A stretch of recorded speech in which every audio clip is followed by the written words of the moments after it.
गीता का यह 8वां अध्याय हम सभी इसका श्रवण करने के साथ इसको मनन करते हुए आत्मसात कर रहे हैं। कृष्ण भगवान ने जो संदेश दिया 8वें अध्याय के 8वें श्लोक पर हम लोग चिंतन करेंगे, लेकिन उससे पहले पूर्व प्रसंग को देखना भी आवश्यक है। भगवान अर्जुन को समझा रहे हैं कि अंत काल में जो मेरा स्मरण करते हुए, प्रभु का स्मरण करते हुए अपने देह का परित्याग करता है, वह निश्चित रूप से मेरे स्वरूप को ही, प्रभु के स्वरूप को ही प्राप्त करता है। फिर ये भी कहा था, यम यम वापि स्मरण भावम त्यजन्ते कलेवरम। आखिर में जैसे जैसे भाव को रखते हुए व्यक्ति अपने शरीर को छोड़ता है, तम तम वैति कौन्तेय सदा तद भाव भावितः। वह उसी प्रकार के जैसे भाव भावना में रहता है वैसे रूप को प्राप्त करता है, मतलब उसकी वैसी ही गति होती है। इसलिए उन्होंने ये भी कहा, तस्मात् सर्वेषु कालेषु मामनुस्मर युध्य च। सभी स्थिति परिस्थिति में, समस्त समयों में मुझे ही स्मरण करते हुए, प्रभु का स्मरण करते हुए आप अपने जीवन के संघर्ष को जारी रखें, कर्तव्य कर्म अपना करते चले जाएं। मयि अर्पित मनो बुद्धिर माम एव एष्यसि। मुझे ही प्राप्त करोगे यदि अपने मन और बुद्धि को तुमने मुझे अर्पित किया। इस बात के लिए यही कहा जा सकता है कि यह निसंदेह तथ्य है, इसमें संदेह करने की कोई गुंजाइश नहीं है। तो कुल मिलाकर जो अब तक भाव चल रहा था कि अंत काल में ईश्वर का स्मरण करते हुए व्यक्ति परमेश्वर को ही प्राप्त करता है, आखिरी समय का जो भाव होता है वही हमारी गति प्रदान करने के लिए सहयोगी बनता है। लेकिन इस बात को फिर अगले श्लोक में, 8वें श्लोक में समझाया गया और वह बड़े ही सुंदर ढंग से और मनोवैज्ञानिक दृष्टि से समझाया गया। आइए इस श्लोक पर हम लोग चिंतन करते हैं। 8वां श्लोक है, अभ्यास योग युक्तेन चेतसा नान्यगामिना परमं पुरुषम दिव्यम याति पार्थानुचिंतयन्। अब इसका भाव समझिए। पहले कृष्ण भगवान कहते हैं, हे पार्थ, अभ्यास योग से युक्त अन्य चिंतन को न करते हुए जो अपने चित्त को परम दिव्य पुरुष में, परमात्मा में अपने चिंतन को संलग्न कर लेता है, वह शरीर छोड़ने वाला व्यक्ति जो अपने जीवन के अंतिम भाग में है, अपने श्वासों को छोड़ रहा है, वह मनुष्य आखिर में परमात्मा को ही प्राप्त कर लेता है। तो यहाँ समझाने वाली बात यह है कि ये बात सत्य है कि आखिर में अंत मति सो गति। अंत समय में जैसे व्यक्ति की मति और जैसा भाव भावना व्यक्ति की होती है उसी के अनुसार गति होती है। लेकिन श्री कृष्ण ये कहते हैं कि यह इसलिए आसान नहीं है क्योंकि जब तक इसका अभ्यास नहीं होगा तो व्यक्ति अंतिम समय में ईश्वर का चिंतन करते हुए शरीर का परित्याग नहीं कर सकता। इसलिए प्रत्येक व्यक्ति को अभ्यास योग के द्वारा ही स्वयं को तैयार करना चाहिए। सबसे पहले तो यह जान लीजिए कि जीवन में अभ्यास का महत्व कितना बड़ा है। जो जो चीज हम लोग प्रैक्टिस करते हैं वो प्रैक्टिस हमारे अवचेतन मन में जाकर के अंकित होती है। मस्तिष्क में पैटर्न बन जाते हैं, खांचे बन जाते हैं उस तरह के। मस्तिष्क फिर उसी तरह की व्यवस्था करने लगता है, मतलब वैसी हमारी आदतें बन जाती हैं। किसी एक आदत को आप बार बार दोहराकर बना सकते हैं। और वो आदत जब आपकी बन गई तो ये ध्यान रखना कि आपकी जिंदगी को आप नहीं चला रहे होते, आपकी आदतें चलाती हैं। जैसी आदत बन गई, यदि ऐसी आदत आपकी बन गई तो फिर यह ध्यान रख लीजिए, दिमाग से सोचोगे कुछ, संकल्प करोगे कुछ, और घटेगा वो जो आपकी आदतें बन गई। इसलिए बुद्धिमान लोग अच्छी आदतें निर्मित करने के लिए अभ्यास करते हैं, और गलत लोग जो है वो गलत आदतों का अभ्यास करते हैं, और ऐसा अभ्यास कर लेते हैं कि उनको भयंकर बुरी आदतें ऐसी पड़ी हुई होती हैं कि उन्हें कितनी भी कोशिश करें सुधरने के लिए वो नहीं सुधर पाते। मरने तक पहुंच जाएंगे लेकिन वो लोग नहीं सुधरते। इसलिए अब पूरे मनोविज्ञान में एक दृष्टि चल रही है ब्रेन वॉश करने की व्यवस्था, कि व्यक्ति के दिमाग को वॉश कर दिया जाए, उसके अंदर धो पहुंच कर पूरी तरह से बदल दिया जाए। और बदलने के लिए वो बहुत सारे प्रयोग करते हैं जिससे कि हमारा सोचना और हमारा सब कुछ बदले। और आप लोग एक आश्चर्य करेंगे, व्यक्ति को दिमाग में फुसलाने वाले लोग, बहकाने वाले लोग, वो भी तो कोई एक ऐसा विचार डालते हैं ना कि दिमाग घूम जाता है। जिस माँ बाप ने बच्चे को पाल पोस कर 20-22 साल तक बहुत प्यार दिया हो, और कुछ बाहर वाले लोग मिल जाएं और वो बहका दें और दिमाग में कोई बात बैठ जाए, आदमी अपने माँ बाप के खिलाफ खड़ा हो जाएगा, झगड़ा करने लग जाएगा, घर छोड़ के निकल जाएगा। हुआ क्या? दिमाग बदल दिया। इसलिए यह माना जाता है, कार्ल मार्क्स ने भी इस बात को कहा था कि दुनिया में सबसे बड़ी क्रांति वैचारिक क्रांति है।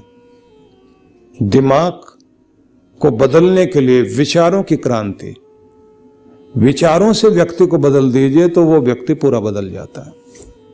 तो इसलिए मैं आपसे कहना चाहूंगा कि अभ्यास बहुत बड़ी चीज है, प्रैक्टिस। सबसे पहले निश्चय करना चाहिए कि जीवन को हम कहाँ ले जाना चाहते हैं, किस तरफ ले जाना चाहते हैं। जहां ले जाना चाहते हैं वहां के बारे में बार बार विचार करिए। हाँ, विद्यार्थी काल में ऐसा होता है कि व्यक्ति को दिमाग बदलता रहता है। कभी सोचता है व्यक्ति मैं ये बनूंगा, कभी लगता है ये बनूंगा, कभी उसको लगता है कि ये बन जाऊंगा। उसे लगातार अपने गुरुजनों के माध्यम से पढ़ते पढ़ते उस जगह तक पहुंच जाना चाहिए जहां आपकी जिंदगी का चौराया आता है, जहां चुनाव करने का मौका मिलता है। शुरुआत में नहीं बनेगी बात, शुरुआत में बड़े बड़े सपने होते हैं, लेकिन पढ़ते चले जाइए, तैयार करते चले जाइए अपने आप को। ऐसे ही जो लोग अपनी आयु के वार्धक्य में पहुंच गए हैं या युवा हैं, उन लोगों के लिए मैं ये कहूँगा कि हर दिन छोटे छोटे लक्ष्य तो हम चुनते ही हैं, लेकिन फिर भी हमें जो है अच्छी चीज़ों का अभ्यास हर दिन करना चाहिए। उसमें कौन कौन सी चीज़ें हो सकती हैं? एक अभ्यास तो हम अपने शरीर को स्वस्थ और सशक्त रखने का करें, व्यायाम वगैरह। दूसरा अभ्यास आता है अपनी प्राण शक्ति को प्रबल करने के लिए प्राणायाम का अभ्यास, समय निकालना चाहिए उसके लिए। तीसरा अभ्यास होता है कि प्रत्येक व्यक्ति को मन को एकाग्र करना भी आना चाहिए। कंसंट्रेशन बनाए रखने के लिए, ध्यान को एकाग्र करने के लिए आपको थोड़ी देर के लिए ध्यान का अभ्यास सीखना चाहिए कि आप एकाग्र होकर बैठ सकें, ध्यान लगा सकें। जिनका ध्यान जितना ज़्यादा गहरा होता है दुनिया में वो उतने ही बड़े लोग बनते हैं। आश्चर्यजनक बात यह है कि दुनिया के जितने बड़े बड़े साइंटिस्ट लोग थे, उन लोगों को अपने काम में इतना मजा आता था और इतना उसमें डूब जाते थे कि उन्हें तो अपने खाने पीने का ध्यान नहीं रहता था। ये भी होश नहीं है कि वो हैं कहाँ, अपने काम में डूबे हुए हैं, 24 घंटे लगे हुए हैं उसी काम में। और इस कारण उन लोगों ने दुनिया को बहुत कुछ दिया। अगर आप जो है थॉमस अल्वा एडिसन के बारे में सुने तो सोचिए कि जिस व्यक्ति ने 1600 के लगभग आविष्कार किए, दुनिया पर इतना बड़ा उपकार किया, वो व्यक्ति कितना अजीब व्यक्ति था कि उसे तो अपने प्रयोगशाला में अपनी लैब में बैठे बैठे अपना भोजन तक भूल जाता था। भोजन सामने पड़ा हुआ है, उनका मित्र उनसे मिलने के लिए आया और ये अपने काम में लगे हुए, उसकी तरफ देख भी रहे हैं, हाँ हाँ कर रहे हैं और उसको वेलकम भी कर रहे हैं, लेकिन उनको यही ध्यान नहीं है कि जो व्यक्ति बैठा मैं उससे बात कर रहा हूँ। तो उस व्यक्ति ने कहा कि बहुत बिजी लग रहे हो, तो उन्होंने काम करते करते कहा हाँ बिजी तो हो, ये भोजन मेरे लिए रखा हो? बोले हाँ आपके लिए रखा। और वो बोलते जा रहे हैं, मतलब ऐसे से गर्दन हिला रहे हैं और काम में लगे हुए हैं। मित्र ने सोचा कि इन्होंने मेरे लिए भोजन रखा हुआ, वो खाया उसने और खाने के बाद कहा कि आज तो आप बहुत बिजी लग रहे हैं, मैं फिर आगे आता हूँ। इन्होंने फिर गर्दन हिलाई। अच्छा तो फिर धन्यवाद, मैं चलता हूँ। तो वो भोजन करके चला भी गया और ये जो है 3-4 बजे जा कर के फ्री हुए। उसके बाद बहुत खुश थे कि चलो आज का काम बहुत अच्छे से पूरा हो गया। उसके बाद बोले अच्छा आज मैं इतना बिजी रहा, मैंने खाना भी खा लिया और मुझे पता भी नहीं। वो तो बाद में उनके मित्र ने उनको जो है एक पर्ची भेजी जिस पे लिखा हुआ था कि आज का भोजन बहुत अच्छा था और आपने जो है मेरे लिए बना के रखा, मैं बहुत खुश हूं। तब उनको भूख लगने लगी, अरे मैंने तो खाया भी नहीं। कोई आदमी इतना किसी काम में लग सकता है कि उसे अपनी सुध बुध ही न रहे। और एकाग्रता इतनी, हम लोगों को तो आधा 1 घंटे की एकाग्रता सद भी जाए किसी काम को करते करते, उसके बाद में फिर मूड चेंज हो जाता है। महान लेखकों को देखें, चित्रकार लोगों को देखें, संगीतज्ञ को देखें, किसी भी फील्ड में जो सबसे आगे गए हैं, उन लोगों का अभ्यास बड़ा गहरा था। और जो लोग अपने जीवन का वह उत्कर्ष प्राप्त करना चाहते हैं कि उनकी इस दुनिया में भी महान प्रगति हो और शरीर छूटे तो सद्गति प्राप्त हो, तो वे लोग अभ्यास भगवान की भक्ति का करते हैं। और अभ्यास करते करते अपने प्राण को हर दिन ध्यान में सभी चक्रों से ऊपर ले जाते आज्ञा चक्र में तो ध्यान करते ही हैं, तो सहस्रार में ले जाकर यहाँ स्थिर करते हैं। और उसी 10वें द्वार से ध्यान करते करते, जिसे कहते हैं ना योगाग्नि में प्रवेश करना, तो वो लोग ध्यान के द्वारा ही आखिर में अपने शरीर को छोड़ते हैं। तो वो मुक्त आत्माएं होती हैं जो मुक्त होकर इस दुनिया के जंजाल से छूटते हैं। और फिर ऐसे आप्त पुरुष जब दोबारा इस धरती पर आना चाहते हैं तो आते हैं। हजारों लाखों करोड़ों वर्षों के बाद अगर उनको लगता है कि एक बार पृथ्वी लोक पर जाना चाहिए, इस धरती पर आएंगे, बहुत कुछ बड़ा बड़ा निर्माण करके दुनिया में बदलाव लाकर युग प्रवर्तक होते हैं। ऐसे लोग युग को बदल कर जाते हैं और फिर अपने धाम में पहुंच जाते हैं। तो इसलिए अपने आप को बहुत ऊंचा उठाने के बारे में सोचना चाहिए। कृष्ण भगवान इस बात पर बहुत बल देते हैं कि बिना अभ्यास के कुछ भी संभव नहीं है, इसलिए प्रैक्टिस करनी चाहिए। जितना हो सके किसी एक चीज की प्रैक्टिस करते करते, अभ्यास करते करते आप बहुत ऊंचाई पर पहुंच सकते हैं। कोई संगीत का अभ्यास करे तो उसमें कमाल कर सकता है। जो लोग जो है चित्रकारी में अभ्यास करते हैं तो उसमें काम करते करते ऐसा कुछ कर सकते हैं कि उनके बनाए हुए चित्र सजीव महसूस होते हैं।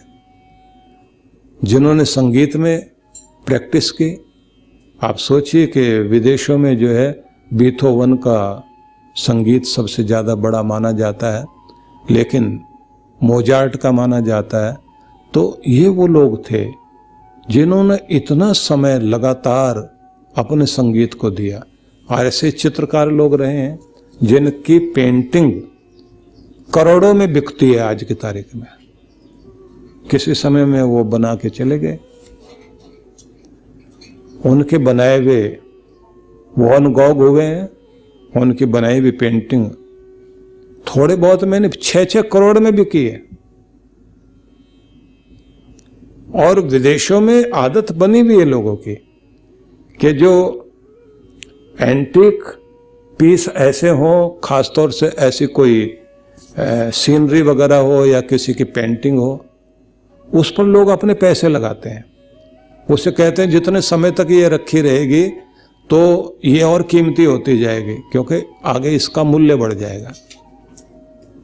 जरा सोच के देखिए आप, पिकासो, उसकी बनाई हुई पेंटिंग करोड़ों करोड़ों में बिकी, हालांकि वो खुद भूखा मर गया बेचारा अपने टाइम में। तो एक व्यक्ति ने पिकासो से, एक महिला थी, उसने कहा कि आप अपना ऑटोग्राफ दे दीजिए मेरे इस छोटे से पेपर पर। तो वो मूड में आ गया, चलो अच्छा मैं साइन कर देता हूं। महिला ने कहा कि इस पेपर पर मैं लोगों को बता सकूं कि मैं पिकासो से मिली थी, तो मेरे पास आपकी याद रहनी चाहिए। तो उसने कागज पर कुछ ऐसी आकृति बनाई और कितने मिनट लगाए उसने? 4 मिनट। 4 मिनट में कुछ बनाया। और उस महिला ने उसको जब देखा, देखते ही बोली, आप जानते हैं कि ये हजारों रुपए की चीज हो गई, आपके तो 4 मिनट लगे, मेरे लिए तो ये 4000 नहीं, इससे भी कहीं ज्यादा कीमती हो गई। तो उन्होंने क्या कहा कि ये जो मैंने 4 मिनट दिए हैं ये कीमती क्यों है? क्योंकि इसके पीछे मैंने 40 साल की प्रैक्टिस की है, मेरे 40 साल लगे हैं इसमें, तभी तो आज ये 4 मिनट कीमती बने। अगर मैं 40 साल ना लगाता तो फिर जैसे तुम भी आड़ी तिरछी रेखाएं खींचते हो ना, मैं भी ऐसी बनाता। किसी काम में पागल होकर लगना, और मूर्खता तब होती है जब आदमी को थोड़ा सा कुछ करे और तारीफ करने वाले मिल जाएं और आदमी सोचे मैं तो पहुंच गया सबसे ऊपर, और वो कुछ भी नहीं होता। शुरुआत में व्यक्ति को बहुत दूर तक अभ्यास करते करते अपने चरम तक पहुंचना होता है। ऐसा ही अभ्यास जो है स्वयं की साधना का करना चाहिए। विद्या अध्ययन करने से लेकर के अपने काम धंधे सभी जो भी हम जीवन में करना चाहते हैं वो सारे भी पूर्ण हो सकते हैं, लेकिन प्रभात वेला, जिसको ब्रह्म वेला बोलते हैं, जो परमात्मा का समय है, उस समय तक तो हम अपनी साधना करें। जो मनु ऋषि ने मनुस्मृति में कहा ना, ब्राह्मे मूर्ते बुद्धेत धर्मार्थ चानु चिंतेत, ब्रह्म वेला में जागना चाहिए। अब वो ब्रह्म वेला का उपयोग क्या करना? उन्होंने कहा धर्मार्थ चानु चिंतेत, धर्म का अर्थ का चिंतन करो, धन कमाने के विषय में भी, धर्म जीवन में लाने के लिए भी प्रभात में चिंतन कीजिए। काय क्लेशाश तन मूलान वेद तत्वार्थमेव च, शरीर में रोग आया तो क्यों आया, और जिंदगी में क्लेश है तो क्यों है, और वेद आदि पवित्र ग्रंथों के मूल तत्वों पर भी चिंतन करना चाहिए। मतलब सुबह जो है मस्तिष्क जो है व्यक्ति का बड़ा ही तरोताजा होता है। उस समय में अगर आप अच्छा अध्ययन करने में समय लगाते हैं, आत्मचिंतन करते हैं और भगवान का ध्यान करते हैं, तो वो समय आपके लिए बहुत ही लाभकारी बनता है। प्रैक्टिस करते चले जाइए आप, तो वो अभ्यास आपको बहुत ऊंचा लेकर जाएगा। इसलिए श्री कृष्ण जब ये कहते हैं परमं पुरुषम दिव्यम याति पार्थ अनुचिंतयन, चिंतन स्मरण करते हुए भगवान की स्मृति जिसके अंदर बनी रहे, निरंतर जप और प्रभु प्रेम से जिसने निकटता प्राप्त कर ली, ऐसा व्यक्ति मृत्युशैया पर अंतिम समय में स्मरण करते हुए परमात्मा को प्राप्त कर लेता है। और अंतिम समय में माना जाता है कि व्यक्ति को शरीर छूटने से पहले तक अपना प्रायश्चित करके स्वयं को शुद्ध कर लेना चाहिए। तो इसलिए जो कुछ मत पंथ हैं, कुछ मजहब हैं, जैसे क्रिश्चियन लोगों के यहाँ भी माना जाता है, मुस्लिम लोग जो तौबा को मानते हैं, तो तौबा करना जो प्रायश्चित करना ही है। और क्रिश्चियन लोग जो कन्फेस करते हैं, कन्फेस जो है वो अपने गुनाहों के विषय में एक कन्फेस बॉक्स बना हुआ होता है चर्च में। तो वहाँ के जो प्रीस्ट होते हैं, पुरोहित होते हैं, उनको के सामने कन्फेस बॉक्स में जाकर पश्चाताप का एक स्थान बनाया हुआ है। वहाँ खड़े होकर वो घुटनों के बल बैठेंगे और अपने हाथ ऐसे करके बोलेंगे, फादर मैंने ये गलतियाँ की हैं, मैं अपने समस्त गुनाहों के लिए क्षमा याचना करता हूँ, मुझे माफ़ किया जाए। तो वो ये कहते हैं कि किसी के सामने जाकर के बोलने से पाप जो है उनका प्रभाव खत्म हो जाता है। लेकिन अपने ग्रंथों में कहा गया कि मृत्यु शैया पर किया गया पश्चाताप कुछ भी फर्क नहीं डालेगा। फिर कब करेगा? कि जीवन में पश्चाताप करके गलतियों में सुधार लाने के लिए व्यक्ति संकल्पित हो और अच्छे अभ्यास करे तो उसके जीवन में परिवर्तन आता है। इसलिए जो लोग गंगा स्नान करने जाते हैं, जैसे कुंभ के अवसर पर लोग यात्रा जाते हैं, तो गंगा स्नान करने के साथ साथ कहा जाता है व्यक्ति को प्रायश्चित और पश्चाताप भी करना चाहिए। और जो हमारे पुराने ग्रंथ हैं उनमें जो 12 तरह के महत्वपूर्ण तप बताए हैं, उनमें एक तप जो है चांद्रायण तप है। चांद्रायण तप का भी नियम यह है कि आपको पूरे वर्ष का किए हुए समस्त गलतियों के लिए पश्चाताप करके नए ढंग से जीवन जीने के लिए संकल्प करना होता है, और उसमें गुरु के निर्देशन में कार्य चलता है। इसलिए मैं ज़्यादातर लोगों को जो है पर्वत श्रृंखला के किसी न किसी स्थान में बुलाता हूँ कि वहाँ रहकर थोड़े दिन साधना करें और पश्चाताप करके अपने आप को नया बनाकर नव जीवन के लिए हमें तत्पर होना चाहिए। और ये पूर्णमासी से पूर्णमासी तक का एक पूरा नियम होता है कि कम से कम 1 महीना तो ये साधना करनी चाहिए। पुराने ऋषियों ने हमारे इसको बड़ा महत्व दिया, और कृष्ण भगवान ने, पुराणों में वर्णन आता है कि श्री कृष्ण भगवान ने चांद्रायण तप के विषय में सबसे अधिक बल दिया कि व्यक्ति को जो है चांद्रायण तप करना चाहिए, जिससे उसके अंदर चंद्रमा की कलाएं, 16 कलाएं विकसित हो सकें। तो ये एक प्रक्रिया है हमारे व्यक्तित्व को बनाने की। और जिन्होंने अपना ऐसे व्यक्तित्व बनाया वो अद्भुत लोग रहे। मैं एक व्यक्ति को जानता हूँ, हम लोग लगता है कि वो समय रहा होगा 1974 और 5। उस समय में एक व्यक्ति आते थे। उस समय वो सादे वस्त्रों में ही रहते थे, कटी वस्त्र पहना हुआ और एक जो है ऊपर से वस्त्र पहना हुआ, दाढ़ी उनकी होती थी, और देखने में वो एकदम ही पागल जैसे लगते थे। उन्होंने एक नहर के किनारे गुरुकुल खोला हुआ था। कुछ लोगों ने अपने कुछ बच्चे वहां भेजे, और वो थे भी कुछ ऐसे व्यक्ति, बहुत ही, एक तो भजनानंदी लोग होते हैं, अपने भजन में आनंद लेते हैं। एक व्यक्ति वो होते हैं जो बिल्कुल दुनियादारी में ध्यान कम होता है, लेकिन ज्यादातर भगवान में ध्यान होता है। तो ऐसे व्यक्ति थे वो। मेरे पास वो बैठते थे और हम लोग आपस में कुछ ध्यान वाली चर्चा करते थे। मैं भी उस समय बहुत छोटा ही था। तो उनके बारे में पता लगा कि उन्होंने जो है वो गुरुकुल में छोटी क्लास से बड़ी क्लास तक उनकी जो है चलती थी। तो अपनी बड़ी क्लास को तो वो पढ़ा देते थे, बहुत अच्छे से पढ़ाते थे, और बच्चों को जो है ध्यान भी सिखाते थे, एकाग्रता सिखाते थे। और बड़े बच्चों को बोलते थे कि अब तुम अपने से छोटी क्लास को पढ़ाओ। अब वो बड़े वाले छोटे को पढ़ाए, उस छोटे वाले को फिर उससे छोटे क्लास के लिए बोलते थे। ऐसे सब आपस में पढ़ाते थे, और सबको मॉनिटर ऐसे बनाया हुआ था कि इतने बच्चों को तुम देखोगे, इतने को तुम देखोगे, और ये शिष्टाचार, ये शालीनता, इस तरह का वातावरण तुमने बना के रखना। तुम क्योंकि बड़े भाई हो और छोटे भाई की जिम्मेदारी तुम्हारी है। और अपने भाई को गलत चीजें नहीं सिखाई जाती, कैसे बोलना, कैसे बैठना, सब चीजों पे ध्यान देना।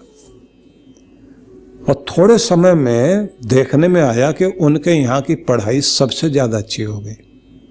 अच्छा, ऐसे मस्त व्यक्ति थे कि जैसे वो ये सब क्लास ठीक चल रही है और बच्चों को कहा कि प्रबंधन भी तुम नहीं करना, तो रसोई घर में जो है अगर पाचक नहीं है, रसोईया नहीं है, तो पाचन क्रिया के लिए जो है वो सब वही विद्यार्थी जाएं और उनकी परिया लगती थी कि तुम लोगों को जाकर के जो है इस समय भोजन कौन कौन से बच्चे बनाएंगे और परोसने के लिए ऐसे कहते थे तुम सब भाई बहन हो और ये परमात्मा के दिए हुए भाई लोग हैं आपस में, तो तुम्हें लोगों को आपस में एक दूसरे का खाने का ध्यान रखना है, बीमार कोई हो तो उसका ध्यान रखना है, तो तुम जिम्मेदार लोग हो।